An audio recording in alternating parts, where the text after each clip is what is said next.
Right now, you believe strength is about muscle, wealth, or influence. But those are decorations, not power. True strength is invisible. It's the unshakable will that makes kings unafraid to lose everything.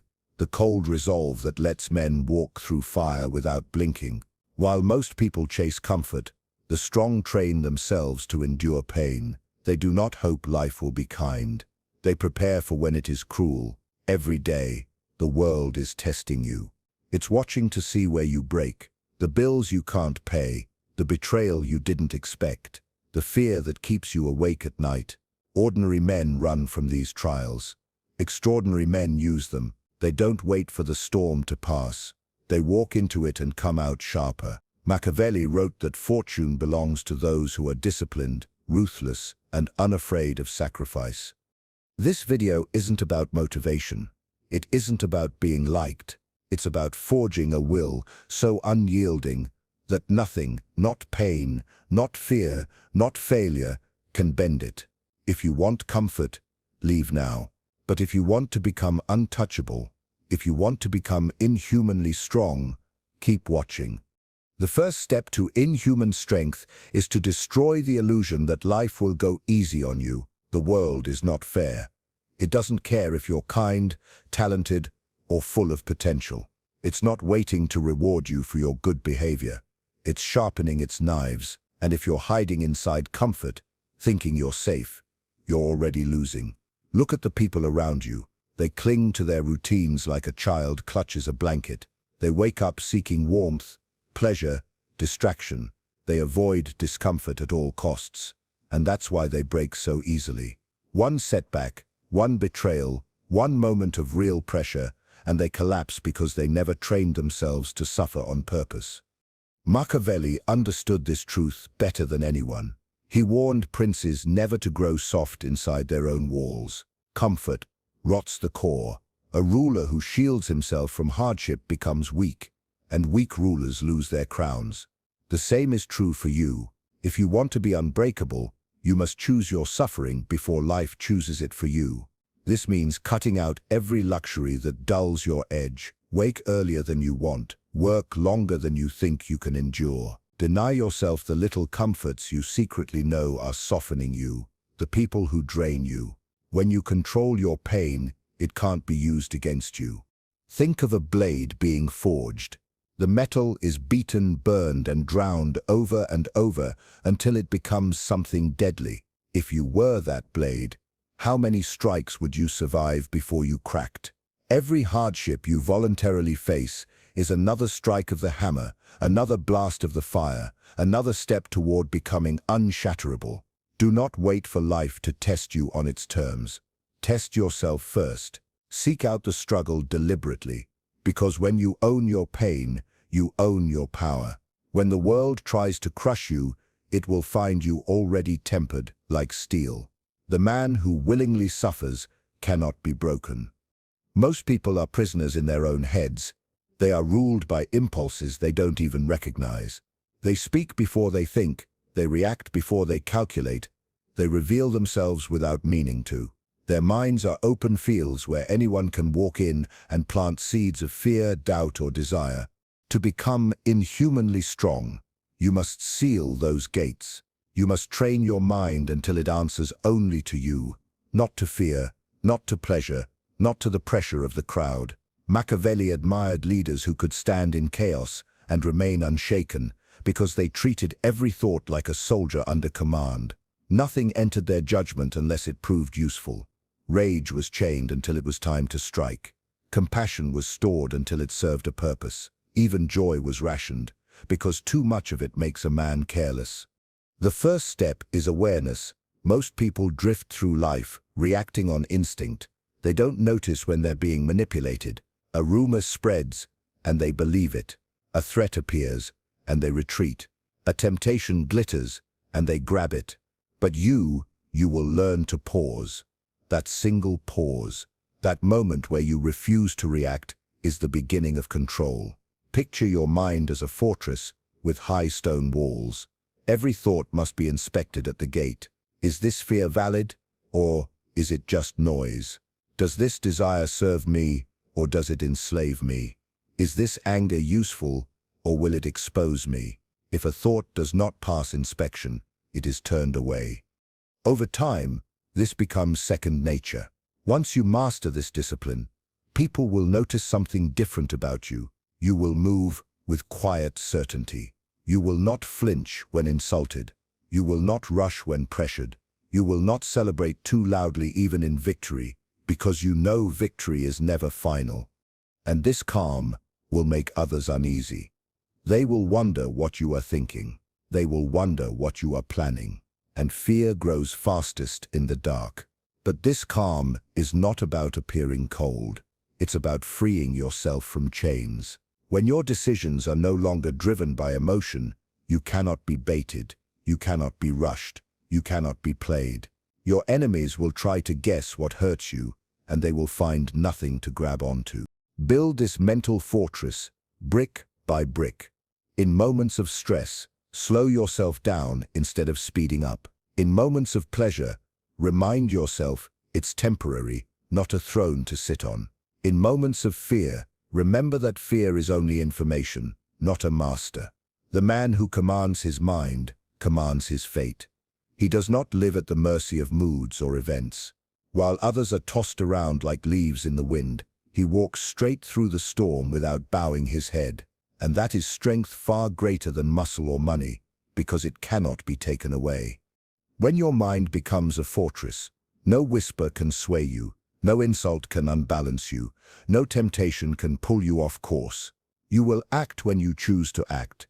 You will strike when you decide to strike, and the world will realize that you are no ordinary man.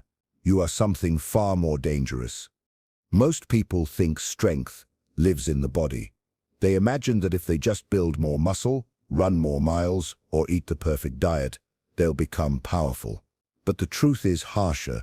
The body is not strength itself. It's only a servant. And like any servant, it must obey, or it becomes the master. Look at the world today. People don't command their bodies. They negotiate with them. I'll work if I feel rested. I'll move if I feel motivated. I'll push if it's comfortable. They treat their own flesh like a spoiled child, always bargaining, never disciplining, and then they wonder why their will feels weak. Machiavelli would call this foolishness. A ruler who can't command his own household is unfit to command a state. Likewise, a man who can't control his own body is unfit to control his destiny. Your flesh should not tell you when to move, when to stop, when to eat, or when to rest. You give the orders. This does not mean you should become obsessed with appearances. Vanity is weakness in disguise. Men who train only to look impressive are slaves to the mirror. They do not own their strength. They rent it from the approval of others. When their body fails, their pride crumbles with it. True command of the body is not about sculpting it for applause. It's about forging it into a weapon, one that answers instantly when called upon. Can you wake at dawn without protest? Can you endure hunger without complaint? Can you keep working long after exhaustion tells you to quit? These are not questions of fitness. They are questions of power. Your body is a tool, nothing more, and like any tool, it dulls if you don't use it. Push it daily, not to show off, but to prove that your will is stronger than your flesh. When pain comes, welcome it, as proof that your commands are being followed. When fatigue whispers that you've done enough, answer back with one more rep, one more step, one more hour. The weak train to feel good. The strong train to obey themselves. Every drop of sweat is a message. I control you. Every ache in your muscles is confirmation. You belong to me, not the other way around. This discipline bleeds into everything else. A man who cannot push through physical discomfort will never push through real adversity. If you break down because you're hungry or tired, what will you do when the stakes are higher? When betrayal strikes, when fortunes collapse, when enemies close in? Your body is the first battlefield, the testing ground where you learn to overcome resistance before the world throws it at you. And here is the hidden reward. When you stop worshipping your body, you actually grow stronger. You train not to feed your ego, but to sharpen your will. You learn to view the flesh as expendable in service to your mission. This makes you terrifying to those who live for comfort. Because they know you'll do things they can't. You'll outwork them, you'll outlast them, you'll suffer more, and still keep moving. Machiavelli admired men who treated their own lives as tools to be spent wisely, not treasures to be preserved at all costs. Treat your body the same way. Maintain it, sharpen it, discipline it, but never worship it. A servant who is worshipped becomes a tyrant, and a tyrant body makes for a weak soul. Command yourself completely. When you say move, you move. When you say endure, you endure. When you say fight, you fight. In this obedience lies a deeper strength than any weight you could lift or medal you could win. It is the strength of a man whose flesh bows to his will, and when your own body fears you, so will everyone else. Weak men spend their lives avoiding loss. Strong men spend their lives choosing what to lose.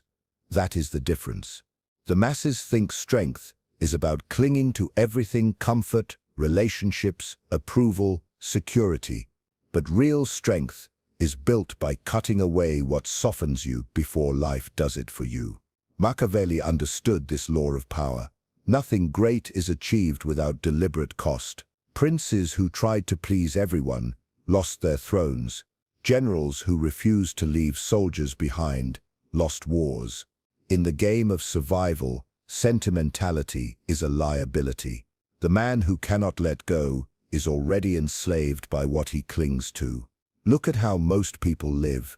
They hoard convenience like treasure, terrified of discomfort. They keep unworthy friends to avoid loneliness. They take easy jobs to avoid risk. They hold on to bad habits because giving them up would sting their pride. And because they never choose to bleed, life eventually takes everything from them all at once. You must do the opposite. Treat sacrifice as a weapon. You sharpen yourself. Decide what you will burn now, so you don't burn later. Give up pleasures that waste your edge. Cut off alliances that weaken you. Walk away from paths that lead nowhere, even if they are easy. Every sacrifice you make on your own terms is an investment, a deposit into your future strength. This is not about needless suffering. It's about discipline with a purpose. Think of a commander discarding excess baggage before a battle. The march becomes lighter. The army moves faster. Sacrifice frees you from weight. It hardens you against fear of loss, because you've already trained to live without what others think is necessary. The more you voluntarily let go, the more dangerous you become. When others are terrified of losing money, you've already learned to live lean. When others are terrified of losing comfort, you've already slept on cold floors. When others are terrified of losing friends, you've already walked alone. What can they use against you if you've already surrendered everything they would take?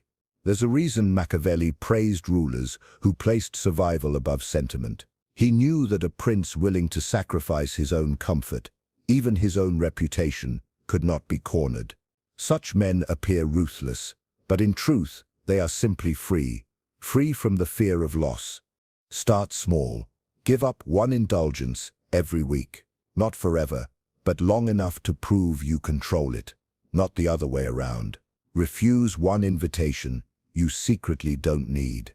Spend one evening working instead of distracting yourself. Each act of sacrifice is not weakness. It is proof that you are carving yourself into something sharper than circumstance. Do not confuse this with self-punishment. You are not destroying yourself. You are sculpting yourself. Michelangelo once said he carved statues by chipping away everything that wasn't part of the figure. Sacrifice works the same way. You chip away weakness until only power remains. When you master sacrifice, you terrify people without trying. They see a man who cannot be bribed by comfort, slowed by luxury, or paralyzed by fear of loneliness. They see someone who will choose his mission over his feelings every time.